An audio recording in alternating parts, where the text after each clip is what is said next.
Bantu mwese mwifuza gukoresha imbabura zikoresha amakara makenya murahawe ikaze.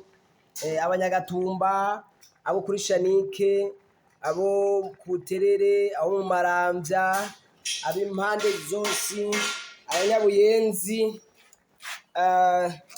abanyakinama, abanyengagara, mwese za mbabura zikoresha amakara makenya gose, zikoresha uducenga dukenya usizeko zigahisha ku mwanya mutonya, kugira ngo turabe ingene dushobora kuva muri kino kibazo c'amakara abantu cabariye umutima. Turabahaye ikaze mwese, muze mugure zino mbabura ziri ngaha kwa Radake, aha kuri aka kabarabara kiva aho batazira kwa Radake.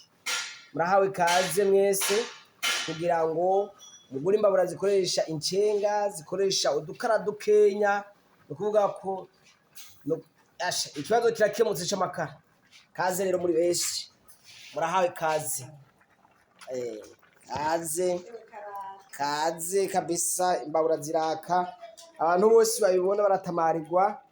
Nukuvuga ko uruganda ni runini, sugwiteze kurangira vuba, tuzoguma dukora.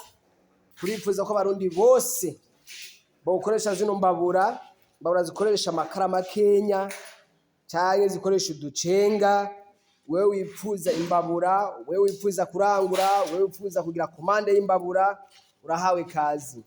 Turabahaye ikaze mwese, abahinga bazi kuzikora neza ku rugezo rwiza barahari, murahawe ikaze.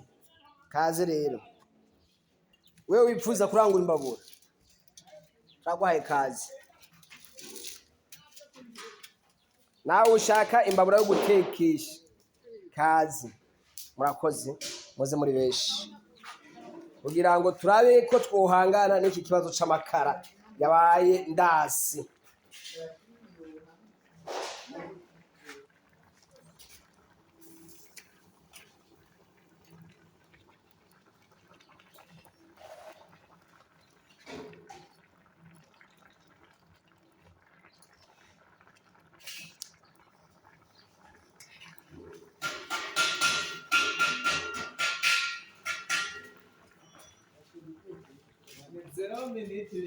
Zero minute bihiye.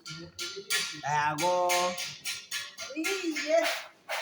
Ash.